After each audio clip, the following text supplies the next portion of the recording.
सरकार ने जाति जनगणना कराने का अहम फैसला लिया है। यानी सरकार अब लोगों से जात पूछकर जनगणना कराएगी। केंद्र सरकार के फैसले के बाद झारखंड में बयानबाजी तेज हो गई है। शुरू होगी कि जब जनगणना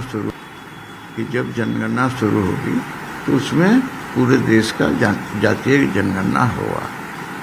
ये जातीय जनगणना राजनीतिक लाभ के लिए नहीं, जो हमारे विपक्षी इंडी गठबंधन के लोग करते हैं उसके लिए नहीं, बल्कि उनके सामाजिक, आर्थिक, शैक्षणिक उद्धार के लिए होना चाहिए। और भारतीय जनता पार्टी एनडीए की केंद्र में सरकार है, वो इसी के लिए जातीय जनगणना कराने का काम करेगी। मतदाताओं को दिग्भ्रमित करने का एक कुत्सित प्रयास, इससे ज्यादा कुछ नहीं कहा जा सकता, क्योंकि इनकी नीयत नहीं थी, इनकी सोच नहीं थी कभी भी।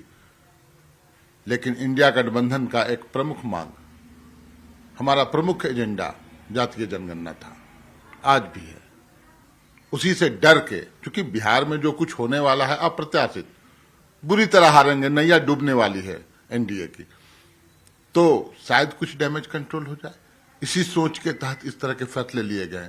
लेकिन मैं पूछना चाहता हूं कि आप तिथि की घोषणा कर देना, जनगणना कब से शुरू होगी, आप उसका परफॉर्मा सार्वजनिक करें कि जाति का कॉलम रहेगा नहीं रहेगा, कैसे रहेगा। साथ ही ये भी बताएं कि सरना धर्म कोड रहेगा कि नहीं तो फिर आर पार की लड़ाई लड़ेंगे हम लोग। जातीय जनगणना राहुल जी के संघर्षों का परिणाम है। हम लगातार, आदरणीय राहुल जी लगातार सदन से लेकर के सड़क तक जातीय जनगणना करवाने की बात कह रहे थे। हम इसलिए कह रहे थे कि जातीय जनगणना समाज का एक्सरे है, लेकिन भारतीय जनता पार्टी के लोग यह कह रहे थे कि जातीय जनगणना समाज को बांटने वाली है। आज जब राहुल जी का संघर्ष जीता, तो आज भारतीय जनता पार्टी के लोग उस पर सफाई दे रहे हैं। देश भर में जातीय जनगणना को लेकर केंद्र सरकार के फैसले को स्वास्थ्य मंत्री इरफान अंसारी ने भी ऐतिहासिक बताया है। इसे राहुल गांधी के विजन की जीत बताया। कांग्रेस के दबाव में ही भारतीय जनता पार्टी झुकी है। राहुल गांधी जी के दबाव ने मोदी जी को झुका दिया और ये फैसले लेने पर मजबूर कर दिया कि जातीय जनगणना लागू करो। जीत कांग्रेस पार्टी की हुई है, ये जीत है देश की योद्धा राहुल गांधी जी की हुई है। सतमो जयते, सत्य की जीत हुई है। भाजपा का अहंकार हार गया। मुख्यमंत्री के विदेश दौरे से लौटने के बाद एक बार फिर से झारखंड के 2 मंत्रियों पर कार्रवाई की मांग तेज हो गई है। बीजेपी विधायक ने इरफान अंसारी और हफीजुल हसन पर कार्रवाई की मांग की है।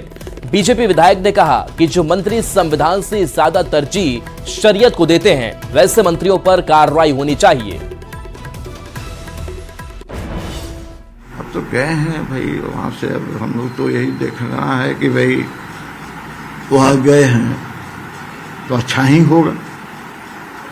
हम लोग तो भाई इस बात का स्वागत करेंगे कि स्वीडन और स्पेन गए थे इन्वेस्टमेंट के लिए, तो स्वीडन और स्पेन से इन्वेस्टमेंट आएगा, और जब इन्वेस्टमेंट आएगा तो भाई झारखंड वासियों का कुछ कल्याण होगा, बेरोजगार नौजवानों का रोजगार मिलेगा। दुमका से बड़ी खबर, जहां शिकारीपाड़ा में भीषण सड़क